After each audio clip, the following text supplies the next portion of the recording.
Yeah. It's the biggest. You know what I'm talking about? Hey. Yeah. She want the audio. She want the audio. Hey, what's up, y'all? I am your host, Izumi, and we are reporting live from Los Angeles, California, and we are on PIC TV Network on Roku TV. And if you're not tuning in right now, you better tune in because you do not want to miss the latest and hottest indie music videos, fashion, celebrity news, interviews, and so much more for you guys that we're going to bring a home for all indie artists and all genres of music. So we are the streets, we are the culture, and we are the content. Stay tuned, Roundtable TV.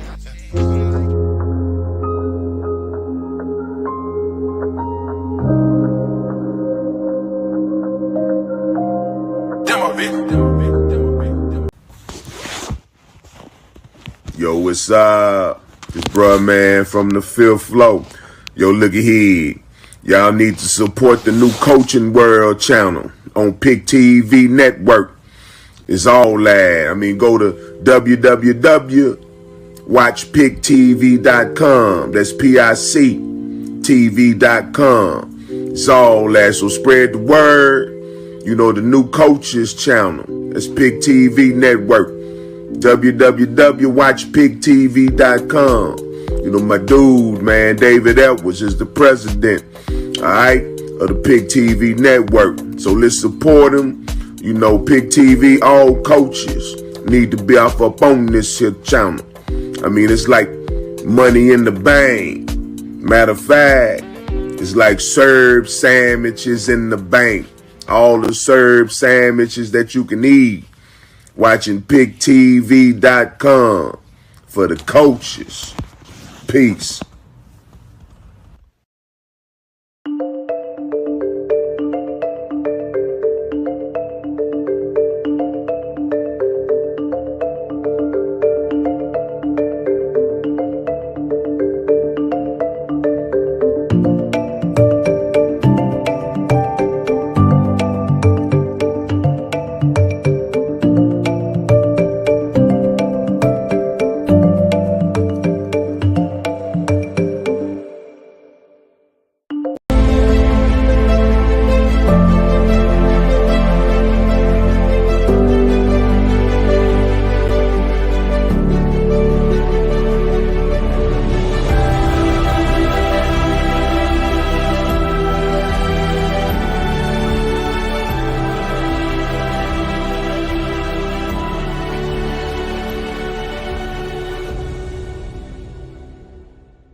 Hey everybody, David Evans here from Washington, D.C. Don't touch that dial because we have a brand new hit show on right now. The Prison Freedom Show is on, and you already know it's going to be hot as fish grease. One of our brand new shows. And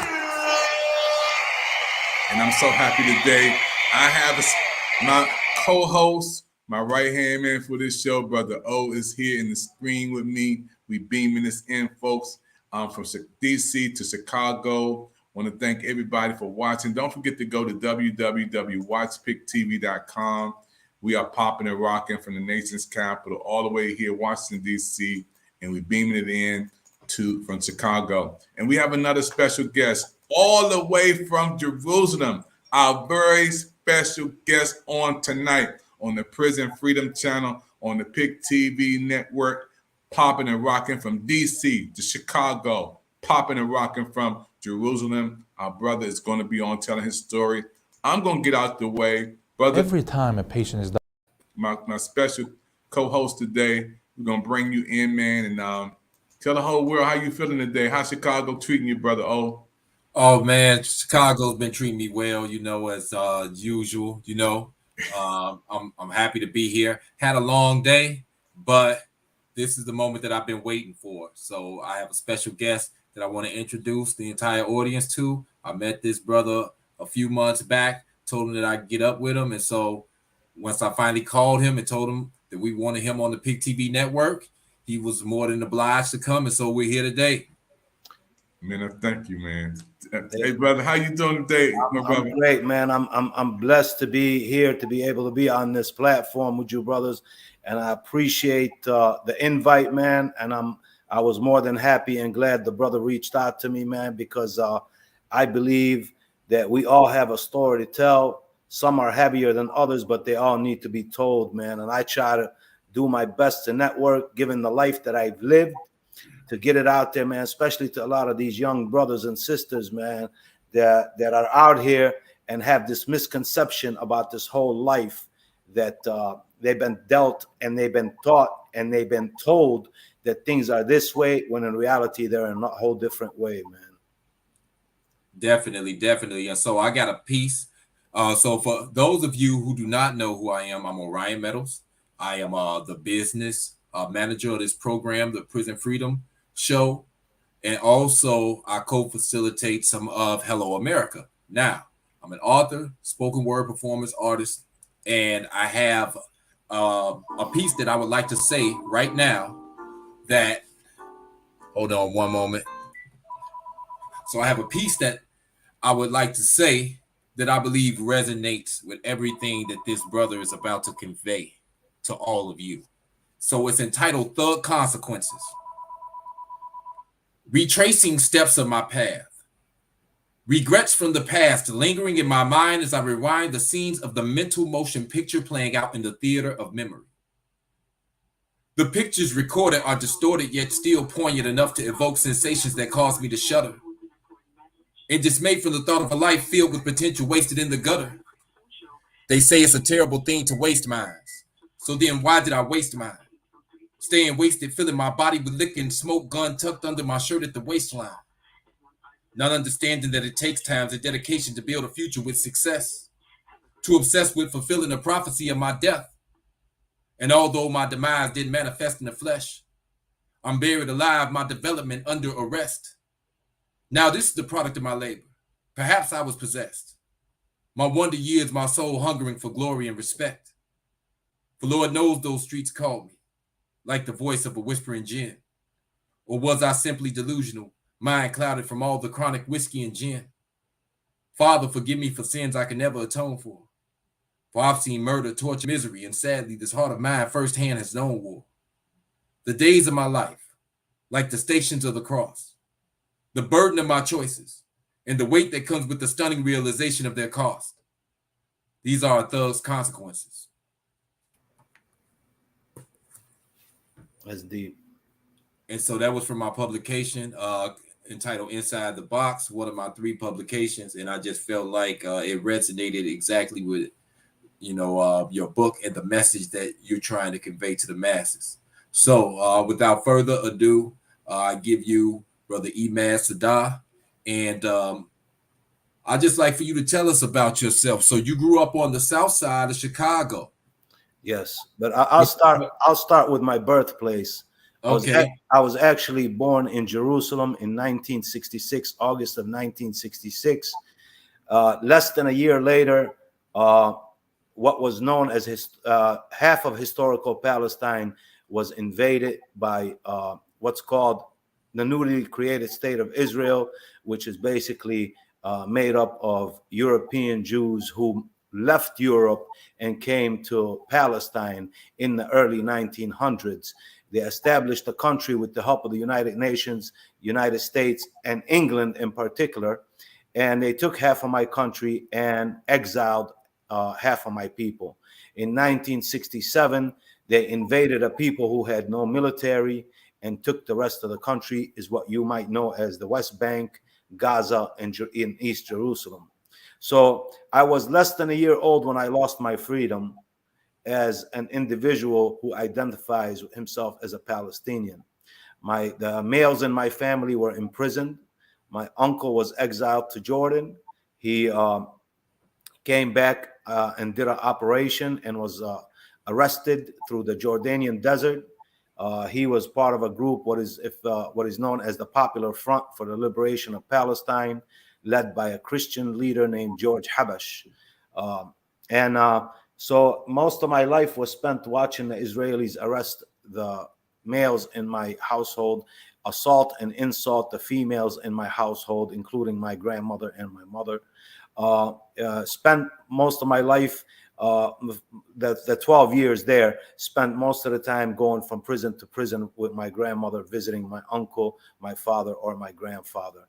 And my father and grandfather weren't in there long. They would stints, a year here. And but my uncle was sentenced to 125 years in prison for his political views and his freedom fighting tactics. So I grew up there, poor. We hardly had anything to eat. We were a poor family. We lived on rations from the United Nations. We received a 100-pound bag of flour once a month, a can of grease, and sugar and salt. And this is what we ate, basically, for most of those 12 years. And my dad had migrated to the United States in 1973. His sister pulled him out of there. And I came to the United States in 1978. I had just turned 12 years old. I moved into the Marquette Park area. In 1978, Marquette Park was still heavily infested with racist individuals. They actually had professionally painted swastikas with white power. For instance, on 71st and between Rockwell and Artesian, there was a building there. I remember distinctly. And I've had to endure. I didn't speak any English. I went to Marquette Park School. I had to endure. I didn't know at the time what these white kids and even some Spanish kids who grew up with whites were saying to me. And finally, it didn't take me long to learn English. I realized they were calling me a camel jockey, a sand nigger, a towel head, and things like that. So I fought for that whole. They didn't understand that I was coming from a country that was fighting already, and we had to endure and deal with individuals who walked around with M16s and Uzis shooting at us. So to come here and have to deal with somebody who wants to be racist towards me, who doesn't have a Uzi and M16, was an easy tactic for me. It was easy to deal with, and it was a fight for the whole year. And I probably, when I say I had 50 fights that year, I'm not exaggerating. It's probably more than that. Finally, we moved to the back of the yards, which you're familiar with. My father was a heavy-handed individual. He was a proud man, but he was heavy-handed. He beat up mom. He beat up the kids. Finally, I ran away from home, and I found refuge with the local gang who took care of me. Back then, things were different. Who took care of me like they were my brothers. Their moms were like my mom. Their fathers were like my father. They gave me shelter, food, and so on and so on. In 1985, I went to state prison. I got out in 1987. If you remember, 1987, the drug game was so heavy that, I try to stay away from it, man. But I got out. One of my best friends who I left didn't have $5 in his pocket. We used to cruise all night, on $5 of gas and gather $5 just to get a nickel bag of weed to smoke some weed. He was basically almost a multi-millionaire. So he kind of invited me in. I rejected, and I already learned the trade in state prison. I became a body man, a certified body man, auto body man that I learned in prison, and I stayed with that. Finally, I fell to the game, man. There was so much money to be made that I fell to that game, and I probably became one of the biggest drug dealers in my area. And was arrested in 1992 by the FBI and DEA for a conspiracy to possess with intent to distribute multi-kilos of cocaine. And I spent 13 years in prison there, and it was African-American brothers who basically educated me about my religion and invited me to come to services. It took me about 3 years to go to services because I felt like I came in without religion. I'm not going to break down and ask God to help me out because I'm in jail now, because it would be almost like I'm a hypocrite. So I said, you go, you worship God. I came in not worshiping God. Actually, when the feds arrested me, you could almost call me an atheist. I didn't believe in anything.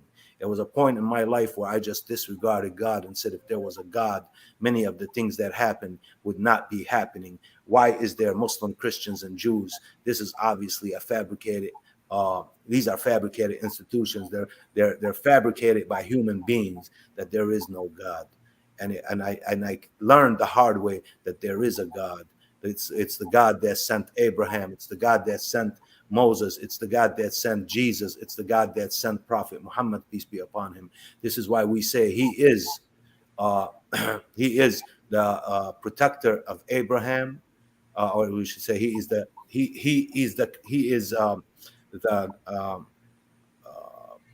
I'm stumbling onto it, but we say he is the creator of Jesus and he is the guide of Muhammad, peace be upon him, and he is the friend of Abraham.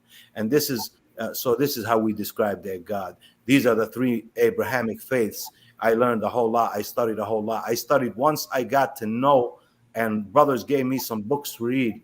Once I read them, I couldn't stop reading. I spent most of my time, the 10 years after were spent reading historical stuff. There was I didn't read any opinionated stuff. Everything was historical and factual. And I came to realize how close we are and that there is a God.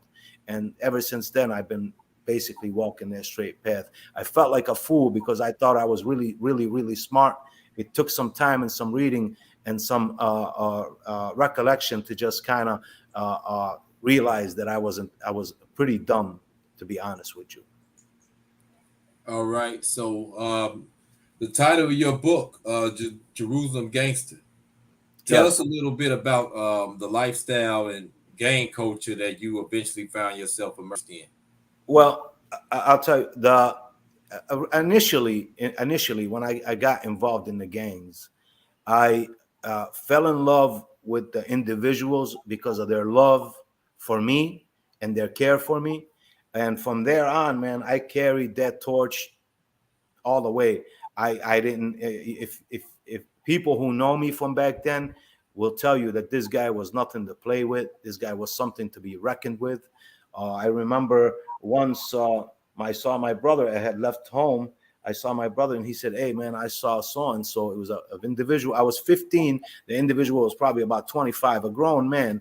And he said, "Man, he saw you walking down Hermitage and said he crossed the street because he didn't want to cross your path."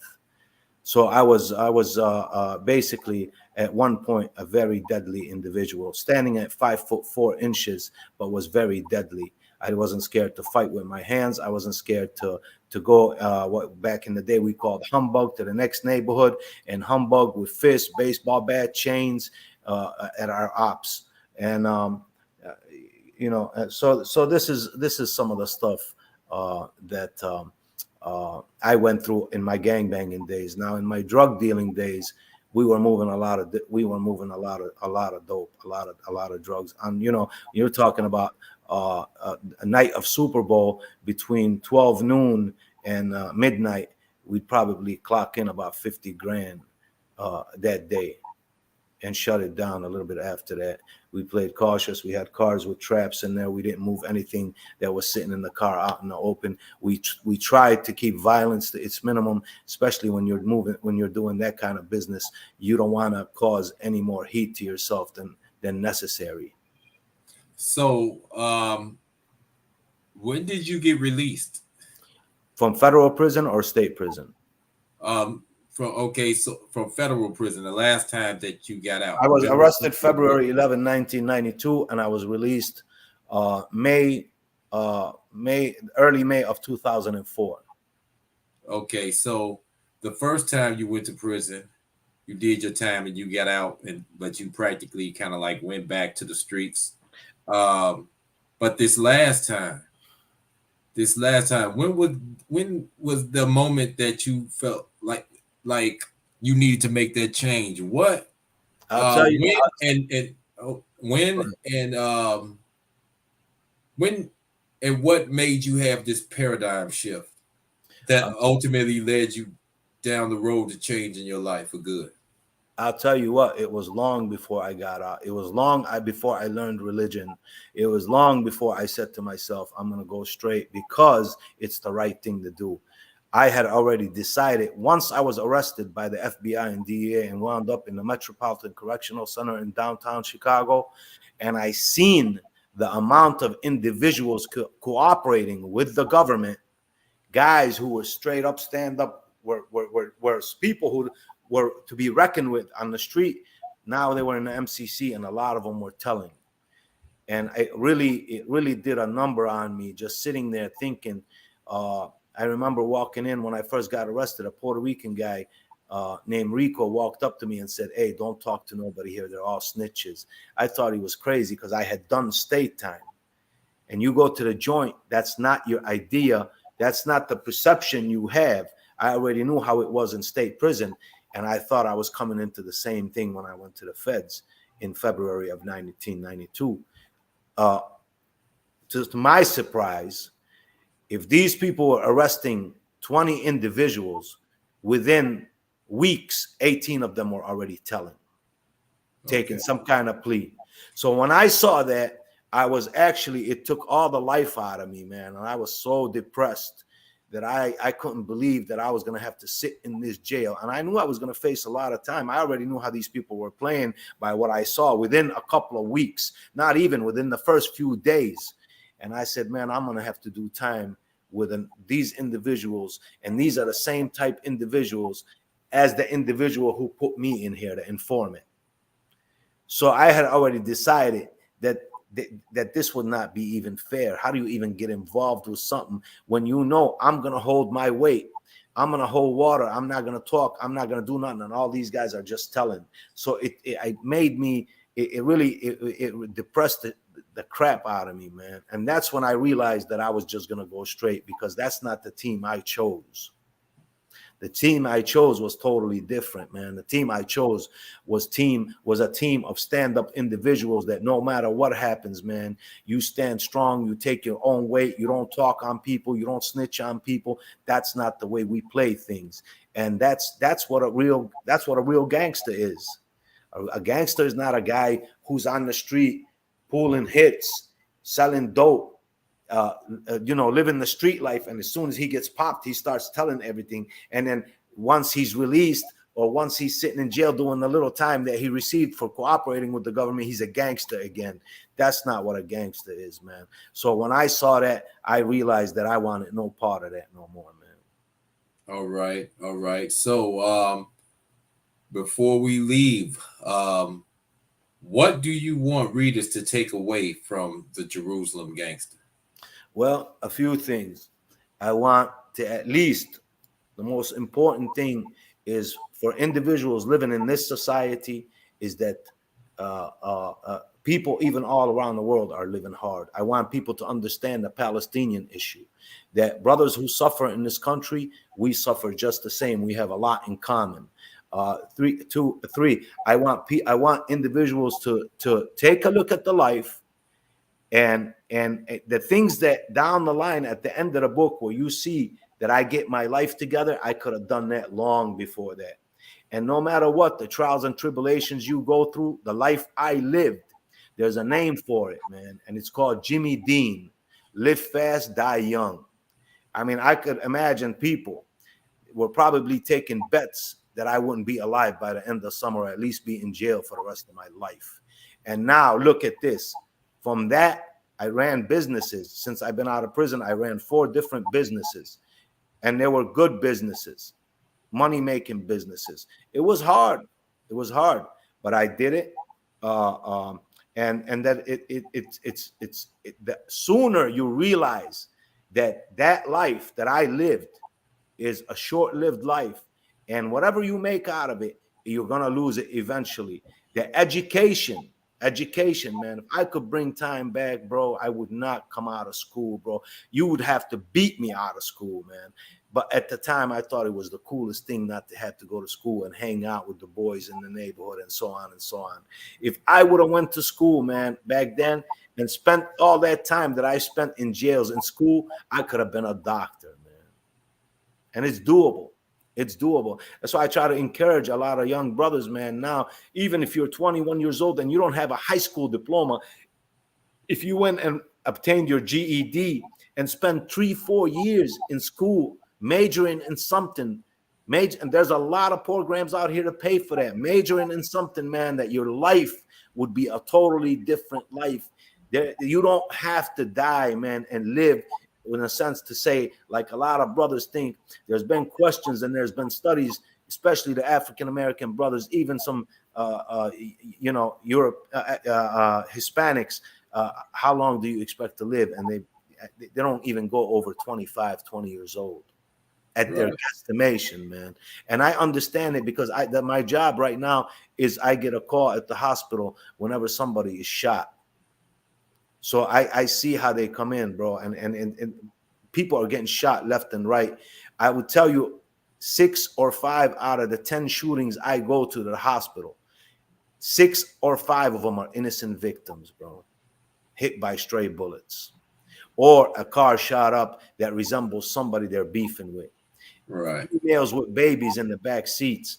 I mean, this week I was called to at least 15 shootings between Wednesday and Sunday. 15 shootings, one hospital. And I'm one. There's 2 other people going on calls. And the other one probably had 10, and the other one probably had 5 or 6. So we're talking about 25 to 30 shootings between Wednesday and Sunday.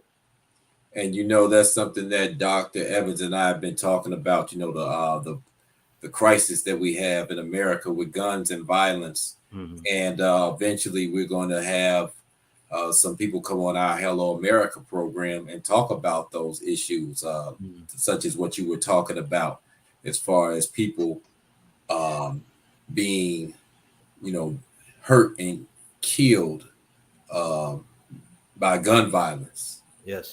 You know, because it's definitely a crisis here in America. So, Dr. Evans, I'm going to give it to you and let you take over from here. Man, I'm just so happy, man, that my brothers come on to people around the world that can see the PIC TV Network Freedom Channel, man. And we want you to be on the book fair this Saturday. I never thought that your life, man, would impact so many others. We're gonna go to a commercial break. When we come back, I'm gonna ask you what would the older version of you today tell the young version of you. Then I'm gonna ask you, if you was in the room with 5,000 young people from the age of 25 on down, what would you tell them if they was getting ready to make some moves like you had made in your life? 2 things I'm gonna ask my brother when he come back. What would the older version tell a young version of you? And then if you was in the room with 5,000 young people, the age of 25 on down, who's out there in the gang banging, running the streets and doing things, crime and violence, what would you tell them? After we come back, you're on the Prison Freedom Channel today, my brothers and sisters. We beaming it from Washington, D.C. to Chicago with my co-host, Brother O, and we beaming it in to my brother from Jerusalem, who is our special guest today on the PIC TV Network. We'll be right back right after this. Don't touch that dial. Every time a patient is diagnosed with colon cancer, the first question is, am I going to survive this? So let's take a moment and talk about the probability of cure in this disease.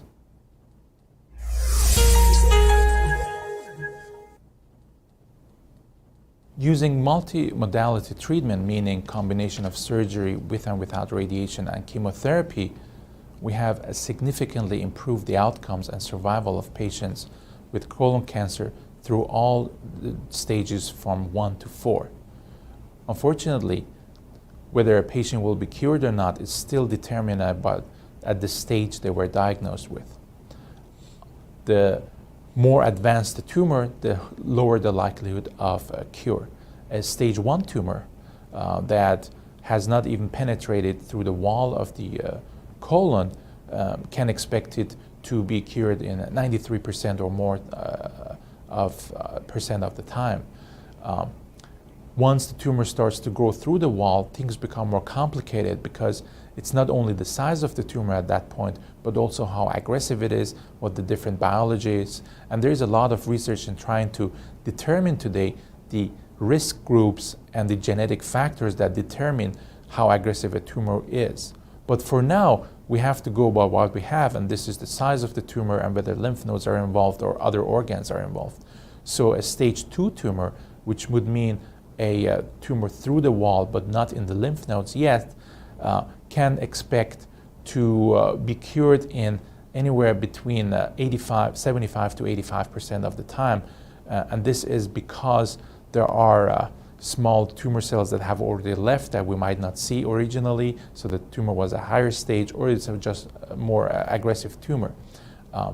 In stage 3 disease, meaning the tumor has spread to the lymph nodes already. Unfortunately, these numbers drop significantly. Stage 3C, meaning more than 7 lymph nodes or very advanced primary tumor, the cure rates drop to 44% rate if you look at the patient populations. In stage 4 disease, the 5-year survival rate is quoted as around 8%, which means there is a subset that still might be cured using optimal treatment. All of these numbers are historical, and we hope that in 2013, combining chemotherapy in early stage disease, we might be able to achieve better results.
Hey everybody, David Evans here once again from the PIC TV network. Breaking live, we here on our television network today. One of the hottest shows on the PIC TV network out of our 60 channels is the Prison Freedom Channel. And I'm so happy for our special guest today, who's beaming it in way from Jerusalem, where she grew up at, living now in Chicago. And I want to thank my co-host, my right-hand man, who is the face of the Prison Freedom Channel, Brother O. Brother O, I'm so happy, man, for you taking time out to get another special guest on. And I want to give a shout out to Brother O, some of the people who we had on. Benny, can you give some names, Brother O, before we bring our brother back in? Oh, yes. We've had Celia Cologne. She was on the show. We had Miss Brock Kelly. She was on here. We had Professor Bennett Lee. We had Randall Washington, just to name a few. And also Tim Barnett. He was interim director of University Without Walls. At one time, he's no longer the interim director, but he is still a professor at Northeastern Illinois University, and he is still with the Prison and Neighborhoods Arts Education Project out of Northeastern Illinois University. So those are just a few people that we've had on the Prison Freedom program. Yeah, and one of our special guests won, man. We got to give a shout out to him. He was on our public official show. He won. Oh, yeah. So he won the Democratic primary. You're talking about Dan Pogoshelski. He's running for the commissioner for the Water Reclamation District right here in Chicago, Illinois. So he won the Democratic primary. And, he's still running. He has to face his opponent, whoever wins the Republican primary. But he did, get to the next stage. That's big, man, to have him on and winning. We're excited about everything transpiring. And this has been one of the greatest shows we have had on PIC TV Network on the Prison Freedom Show. And those who are watching right now, Prison Freedom Show is a show that we got together to give people a shot, to talk about what their life looks like now after they come out of prison, a new start.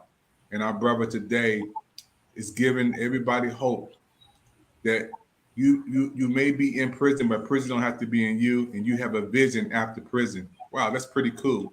A vision after prison. And I want to ask our brother today, brother, what would you tell the younger version of you today? Man, I never forget I was about 14 years old, and I was out there gangbanging. I remember the conversation like it was yesterday.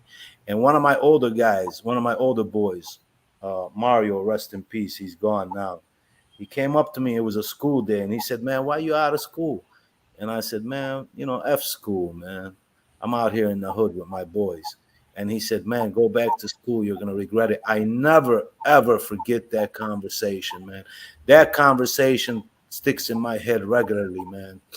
I would tell, definitely push my old me, even with the stuff that my dad was doing as far as beating us up and stuff like that, man. I would have stayed in school, man, and I would have finished school, because I'm going to tell you, man, the only antidote to this mess is education, man. That is the only antidote to this mess, man. And when you abandon education, you basically abandon your life, man. And that's what I would tell the old me. Stay in school. You don't have to listen that. You don't have to prove nothing to nobody, man. Because I was out there. I was eager to prove myself as a vicious individual in my neighborhood, demanding my respect by brutality. In my at 15, 16, 17, and 18. When I went to the state joint, man, I gained a lot of respect. I moved up to second C real quick, which is within the Latin folks at the time. At 19 years old, I was already holding a second spot within that institution for the Latin folks, or Latin disciples, whatever you want to call it. Spanish gangster disciples was at the time. That was the concept. So that's what I would tell the young me, man, to stay in school. Definitely, man. Stay in school, be strong, and take it. Take it, because that's the key. That's the key. That's the key to open all doors, is education, man. Yeah, man. Man, I just thank you for your words of inspiration, encouragement, motivation. Got to give you 5 stars. Appreciate that. Man, that was beautiful. And, I will tell you this. Yesterday, I sat down in downtown Chicago, and I was in a meeting with state representatives about gun violence. And I spoke. And when we speak, and I'm not trying to say, I don't have a PhD in literature or a PhD in science, but I have a PhD that was given to me, that was gained, which is street knowledge. And when we speak, these individuals, their jaws dropped, and they were listening because of the what I had to say and what others had to say about the cure to this madness and to this sickness. And I will tell young brothers this: if you think it's gangster to shoot somebody and kill him, if that's gangster, then what is an individual who walks into a school and kills 15 people in one shot? How much of a gangster is he? If that's what makes a gangster, if that's what makes a thug by shooting an individual, then what is that individual? Should we consider him as a thug and a gangster because he shot 15 people in a school or in a mall or whatever the case may be? It don't make you gangster to pull the trigger and kill somebody. And I'm going to tell you, man, life is beautiful. Life is great. It doesn't have to be lived the way it's being lived in some of the disadvantaged communities. There are resources out here, man. I used to get upset at brothers in the joint, man, when something came up about something, a TV in the TV room, and I say, man, that's them white people shit. No, I used to tell them, bro, don't say that. That's not their shit, man. That's our shit. Our families pay taxes. We pay taxes. Every time you walk into a grocery store and buy a can of pop, you pay taxes. Oh, that's not them. Why are you legitimizing what they think about us, that this is their stuff? That's not their stuff. So there's a lot of resources out here to help young brothers, man, to help themselves, whether it's free schooling, free trade. You just got to reach out, man. I work with organizations in the city of Chicago that offer these things, man. But I understand why brothers are reluctant to get involved. See, because the disadvantaged community has been lied to and conned so much that we are to a point that anybody comes to us with anything good, we think it is a con. And I constantly have to tell dudes, man, I don't want no money from you. I'm not trying to sell you nothing. I'm not trying to get no money from you. I'm trying to help you so you help yourself and move on. And it's not far-fetched to have a house, a car, and a family in a decent neighborhood after you get your education and get you a decent job, because these people ain't scared of somebody with a gun. They have tanks, planes, machine guns, and everything else. They have armies, but they are terrified of an educated minority, whether it be a Hispanic, African American, Arab, whatever the case may be, man. And that's the key to everything, is education, man. And the strongest person is the one that holds his anger, man. Brothers are out here killing each other over just bumping into each other. If you bump somebody, you wind up getting killed, man.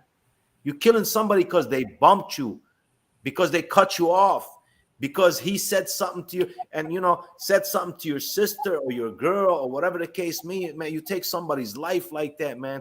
But I understand, like I always say, man, this is historical trauma, man. It has to be dealt with. Like I told the politicians, this is a social issue, not so much as a criminal issue. A social issue which has turned into a criminal issue, and there needs to be help. Mental illness is real and serious, man. It has been the most neglected disease in the world, man.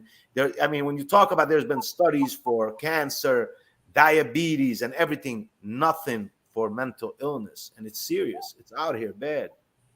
Man, I'm just so excited, man. When I hear you talk, man, you can reach people I can't reach. You can touch people I can't touch, and that's why this show is so vital. You and Brother O, the Prison Freedom Show, man, is a lifeline to let people know they have been forgotten, man.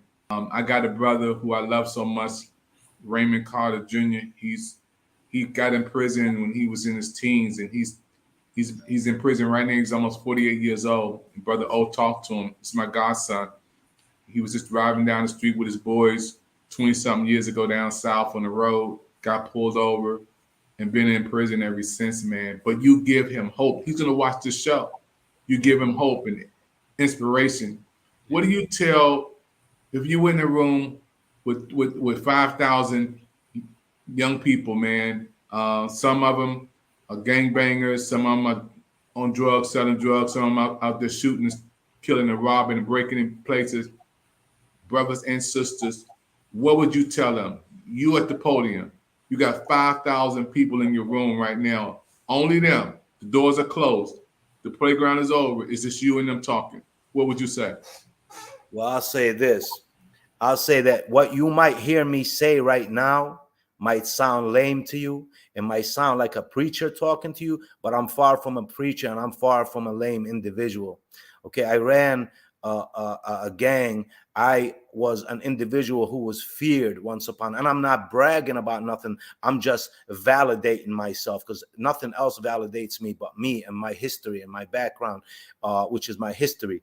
I will tell you this, that education is the most important thing to get to. This is the path I walked, others have walked it with me, but those others, they're not here to talk about it. And I guarantee you, if they were asked, is it better to be alive or to be dead? The answer would be they would rather be alive and see their families and their nephews that they never met and never will meet. So it is important to educate yourself. It is important to stay in within education. It is important to reach out, man, to individuals if you have a problem to deal with. It's not masculine to react violently and grab a pistol and shoot someone. Like I said, it's not gangster to shoot someone, because the madman that walked into that school in Texas, outside the school or into the school, and killed 17 babies, is that gangster because he killed 70? Was he 17 times gangster than you? So I would say, man, this individual who was probably at times considered to will be dead by the end of summer or in prison for the rest of his life, was just in a room sitting with senators discussing how to change policy, how to make this a better place. I can argue with the best, whether it's historical, whether it's religion, and so on and so on. How I did that? By reading, by understanding, and I gained the utmost respect when I talk to individuals. So I would say, just like I'm able to do that kind of stuff, just like I have done that, you can do that also. The future is bright. You have to make it bright, or you can make it dark and end it. And I see a lot of young brothers doing that and gone. It's over with. It's over with. Wow, man. I want to thank you for coming on Pick TV Network. We got to have you to come back. Brother O, want to close us out tonight, Brother O? All right. Thank you, Dr. Evans. So we're more than glad to have you here. It was an honor. You know, I met you at Professor Lee's office at a NAFI reentry circle meeting. And your story is definitely intriguing, and we just appreciate your story and the work that you're doing, your testimony. And until next time, everyone, I'm Orion Meadows, your business manager for the Prison Freedom Program. And this is the Pick TV Network. Check us out. We're on Roku, 60 channels. And don't forget to check out Imad Sadeh's book. Please do not forget to check out his book, man. Read it. It's an interesting story. He's been through a lot, and you definitely won't be disappointed. I got the book myself. I read it, and there's just a lot of things in there about the world, about history, and about how different people struggle throughout the world. But it talks about the ability to be able to persevere and overcome. And even though people may make mistakes in life, they can still come out on top. And this is what has happened with this man right here. So until next time, we'll see you again on the Pick TV Network. I'm Orion Meadows. And for Dr. David Evans, we're out. Till next time. Everybody have a blessed day. Peace.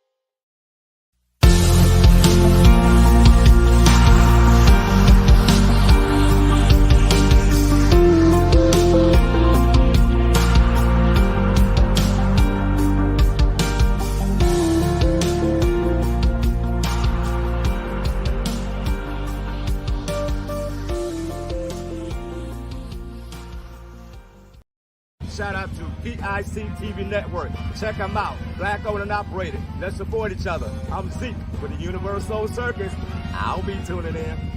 Shout out to PIC TV Network. Check them out. Black owned and operated. Let's support each other. I'm Zeke with the Universal Circus. I'll be tuning in. Broken down, tired of living life on the merry-go-round. And you can't come down higher.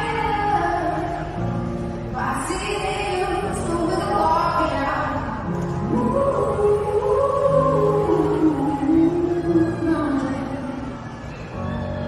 We go walking out.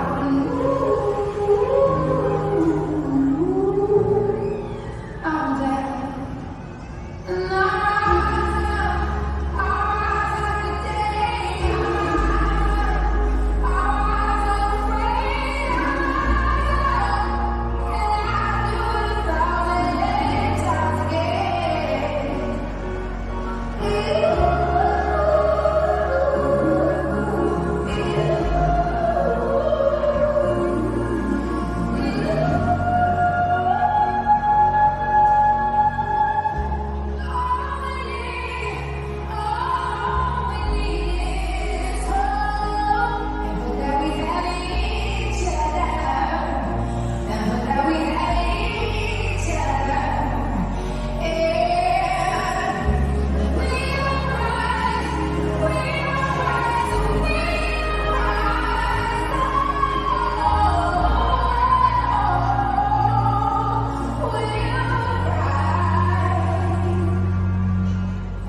Shout out to PIC TV Network.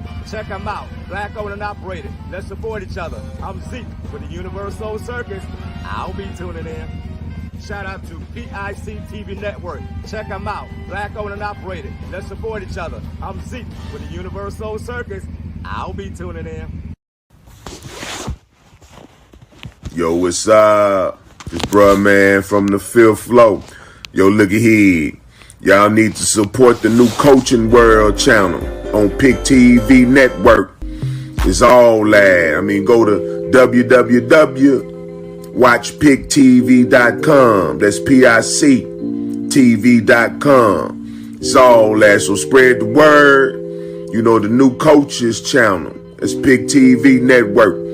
www.watchpicktv.com. You know, my dude, man, David Edwards is the president, all right, of the Pick TV Network. So let's support him.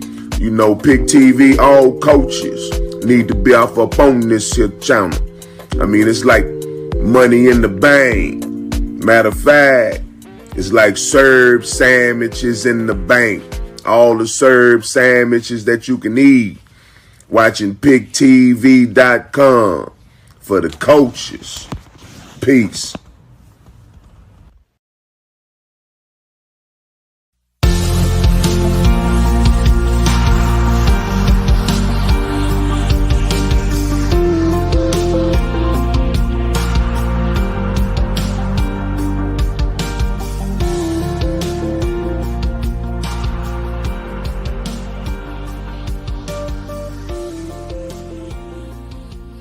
Count on me.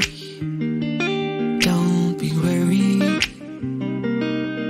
Cast all your troubles away.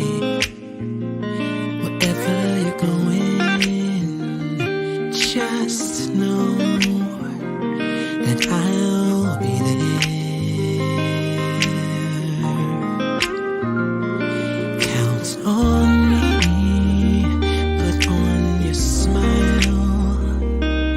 No need to frown, 'cause I'm here. Just look to me, and it will be alright. Just take a breath and look around, 'cause I have never ever let you down. My love for you will never fail. I'll be here forever. Count on me. Put on your smile.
said I'll never let you down. People come and they go, I'll never but leave. I'll be. You can count on me.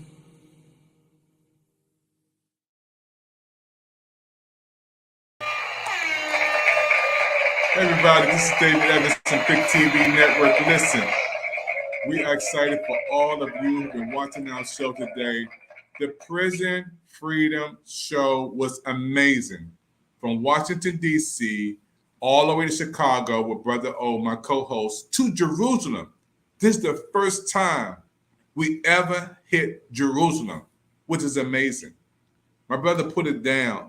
And you know, he talked about being in prison at a young age and coming out, now being productive in society and helping other folks.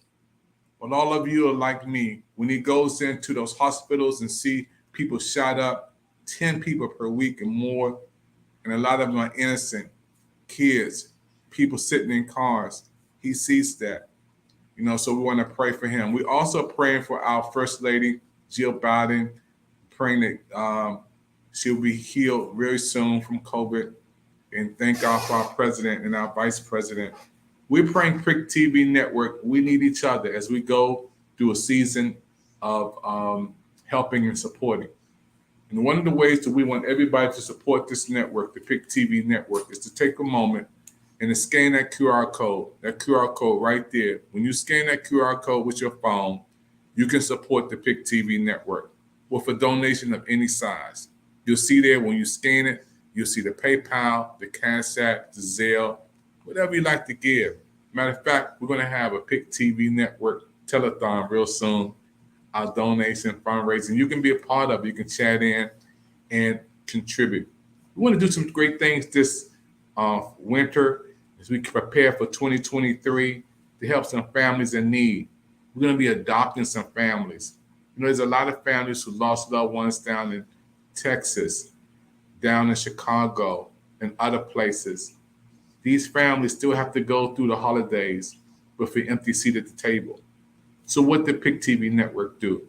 We have a gift card that brightens somebody's day, and we give the children some toys. This is called Project Smiles from the Pick TV Network. When I created Project Smiles, I was thinking about a family that will see a gift card in the mail and some toys for the kids during the holiday seasons to put a smile on their face. I'm going to show you some footage that we did last year. It was amazing. And some people we helped right here from the DMV.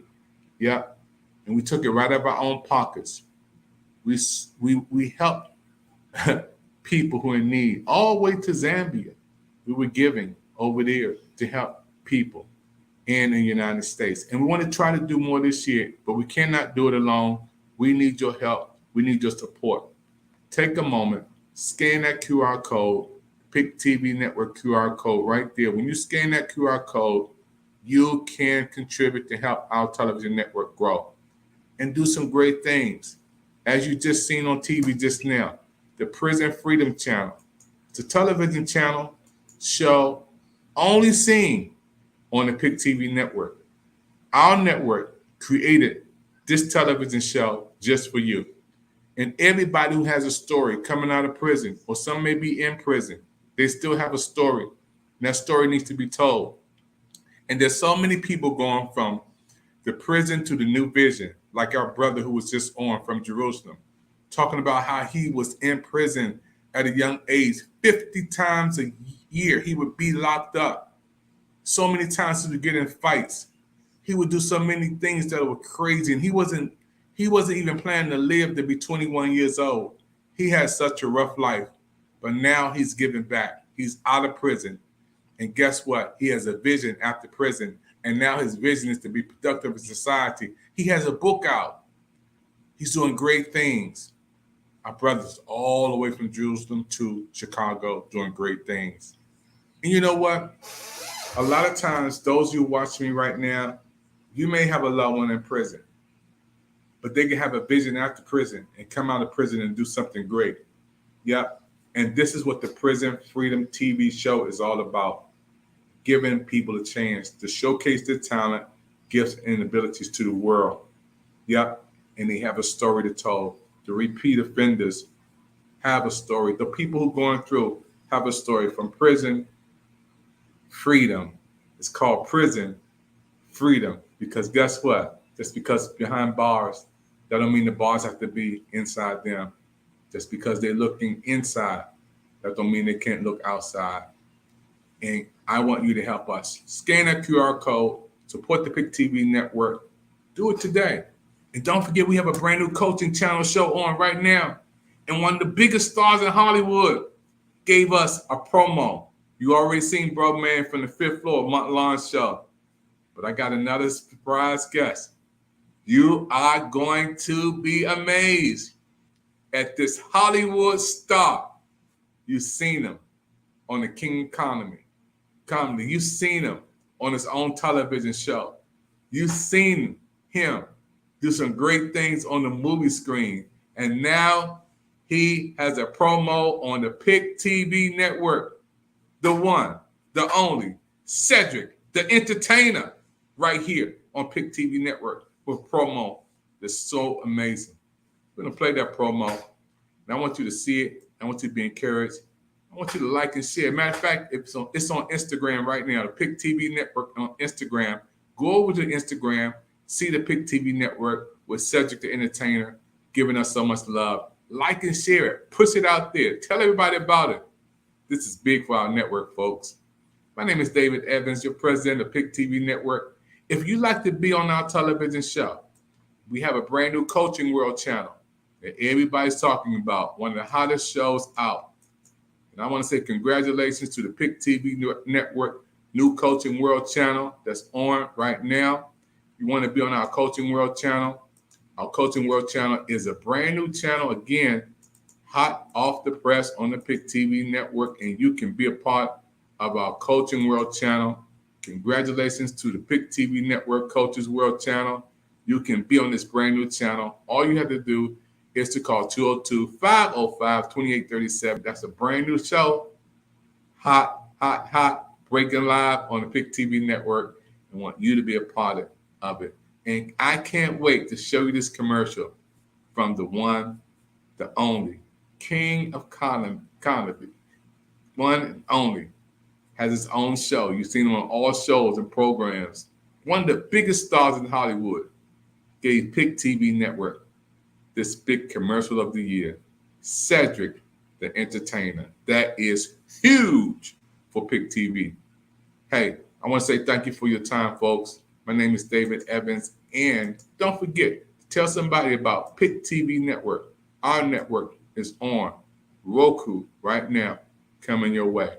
Thank you for your time.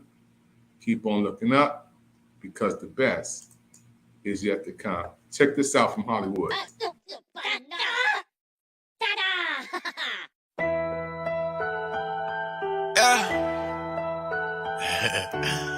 the biggest. You know what I'm talking about? Hey. Yeah. She want the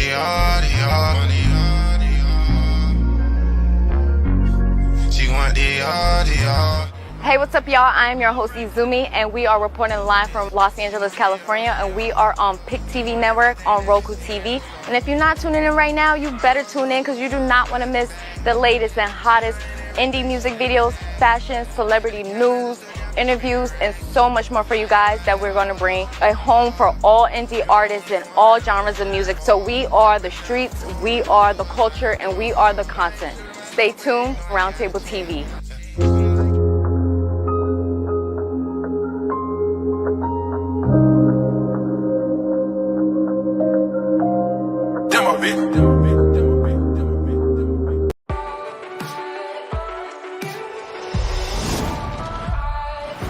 Tonight is movie night. Fascinating. Target acquired. In here, the party never stops. That's false. I got something to do in the morning, so it kind of does. In here, you can go anywhere. See anyone. You want to see something cool?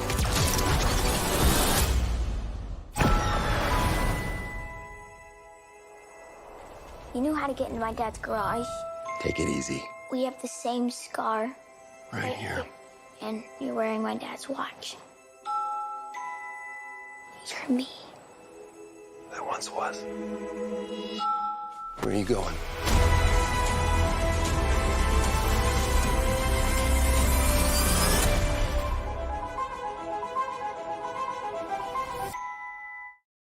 Thanks for watching.